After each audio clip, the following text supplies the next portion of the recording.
What are the effects of preservatives in food on people? Although many preservatives work by extending shelf life and reducing the cost of food, some stick out like bad apples with harmful effects. So, it is very important to think about the positive and negative effects of these preservatives and research them both equally in order to find a positive preservative that affects the economy and your health in a good way. Historically, there have been many cases where medical professionals have found damage to the genetic material of a human body, which could severely cause bad health risks to a person. There have also been cases where there have been contaminated packages, such as people finding mold or the food expiring before the expiration date on their can of soup or can of corn. Now, there have been laws that limit the amount of artificial preservatives that go into a singular package, so that there isn't an over amount of artificial preservatives to damage the human body. There have also been laws that pressure companies into putting the amount of artificial preservatives and the artificial preservatives that they have on the product listed outside so that people and the public can see what is inside that singular product. It is important to highlight some of the main problems with artificial preservatives. Starting early in children, there have been behavioral issues developed. This is because preservatives cause children to have increased hyperactivity. So in the classroom, for example, they will have difficulty learning. This is likely because they're distracted themselves and will distract their classmates, and they won't be able to grasp the information being given to them, all because of these artificial preservatives. Additionally, there are many negative views spread about preservatives. When a parent or teacher reads somewhere that a specific preservative could cause an ailment or illness, this quickly spirals into a misconception that all preservatives are this way, but that's simply not the truth. Before we safely use artificial preservatives, we must first understand how they work and how they might damage the human body before we create these ways to safely use them so that they can extend the shelf life while also not having any negative effects on the human body. So, what are the specific health effects of preservatives? While there are many, here are the five very commonly found negative health effects. The first one is liver disease. Now, these five negative health effects are caused by specific preservatives negatively reacting inside our bodies. The main preservatives that we found were potassium sorbate, butylated hydroxyanisole, and sodium benzoate. Now, when this occurs in women, a common side effect is meningitis. This is because these preservatives are reacting and evoking foodborne diseases. Now, tragically, when this occurs in pregnant women, stillbirths is another commonly found side effect. Parabens are another specific preservative that have been known to cause negative health effects, but they are commonly found in women's shampoo, which is why many women are exposed to them. And obesity is a very common side effect in the offspring of women that are exposed to these parabens. And finally, the fifth most commonly found negative side effect is kidney failure, again from those specific preservatives negatively reacting inside people's bodies. Although there are many negative effects of preservatives, there are also many benefits. For example, the benefit of food preservatives are their decrease in food waste. As food lasts longer, you don't have to throw as much away because its date ends or it just spoils or smells rotten. So you can have more for longer, as well as massively extending the shelf life of food. Whenever shelf life of food is extended, you no longer have to buy more and more and more again and again. As stated by Negan Hesenia in his article, with a lower food cost, you also have with a lower food cost, you have higher shelf life. It's a direct correlation. So when food lasts longer, companies don't have to put as much research money into making more and more, and they don't have to manufacture just as much food. Now, some alternatives to artificial preservatives are preservative packaging, such as using coatings or wrappings, so that they can block the bacteria outside of the food, whichever food container you're using. For example, if you were to have a bowl of salad, you could put a wrapping, once you're done, and put it in the fridge so the bacteria cannot get inside of it to contaminate it or mold it, and it'll last even longer if it was just fully exposed. Now, what are the pros of chemical preservatives? Well, first off, there's an extended shelf life.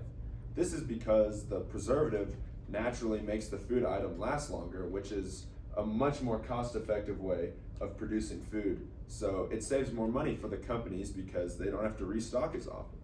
Additionally, it is much more convenient, not only for the companies, but for the customers that bring the items home, because they don't have to have pressure to consume the item because they're afraid it will go bad quickly. They have an extended amount of time that before the food item will spoil. However, there are some cons of chemical preservatives. As previously mentioned, there's a lot of internal damage.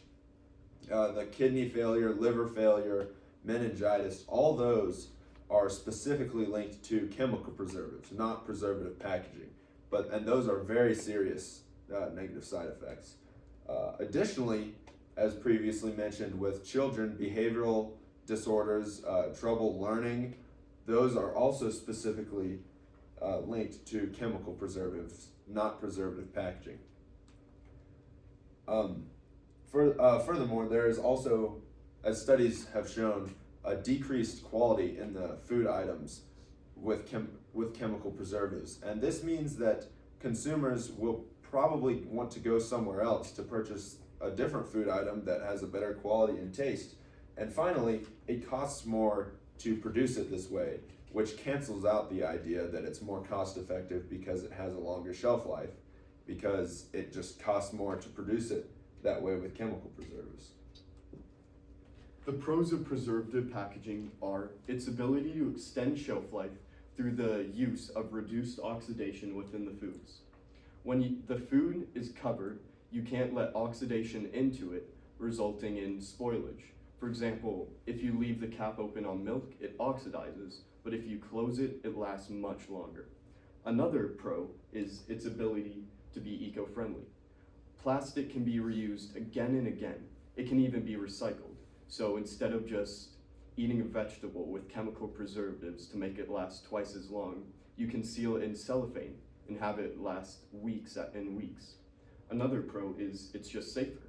You don't have chemicals going into your food. It's all on the outside, it's exterior. Although there are many pros, there are also some cons. For example, the negative cons of preservative packaging are plastic waste. If you don't reuse the plastic, then there's no point. You throw it away and it goes into the garbage and just leads to even more plastic waste. So it's very important to reuse your plastic again and again. It's also higher cost. If you go to the store, all of the foods and vegetables you buy have chemical preservatives in them. But if you want to extend them even longer, you have to go out of your way to buy plastic preservatives, like boxes or cellophane, tin foil, even bottles. It also takes up more space. While chemical preservatives are all inside the food, preservative packaging is exterior to it. It's like if you put a cucumber in a really big box and then put it in your fridge. It's just not as good as having it there. For example, there are just many things. Therefore, the best solutions to these artificial preservatives are using chemical preservatives, but in a safe and healthy manner. They must be manufactured in a clean environment where there's no risk of them getting contaminated, as well as using preservative packaging, such as coatings and wrappings. So it reduces the cost and it is safer for the human body.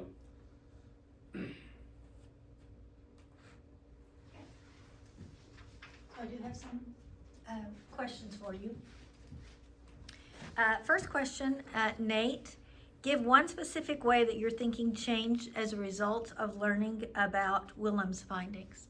Yes, so my paper was in primarily focusing on the negative effects that preservatives, when they go into our bodies, and all the diseases, everything negative about the harm it can cause us. And Willem had many examples, specifically with preservative packaging, which I didn't think about at all, that spoke on the positive. And preservative packaging is an alternative that doesn't cause any harm to your bodies at all because it's not inside the food. And even with chemical preservatives, while there are risks for your body, Willem had some studies showing that, it's much more convenient.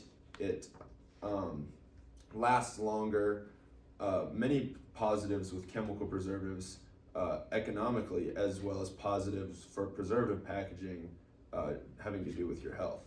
So that's how my thinking changed. Okay, thank you. Andre, reflecting on your colleagues' work, which one had the greatest impact on your overall understanding of the problem your group identified?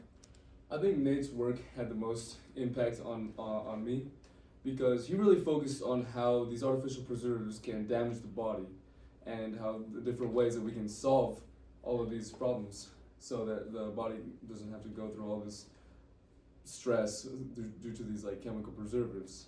So yeah, that's how my thinking changed. Okay. And Willem, what is an example of a compelling argument from one of your peers' individual reports that you decided to exclude from your team presentation and why? A very compelling argument was from Andre.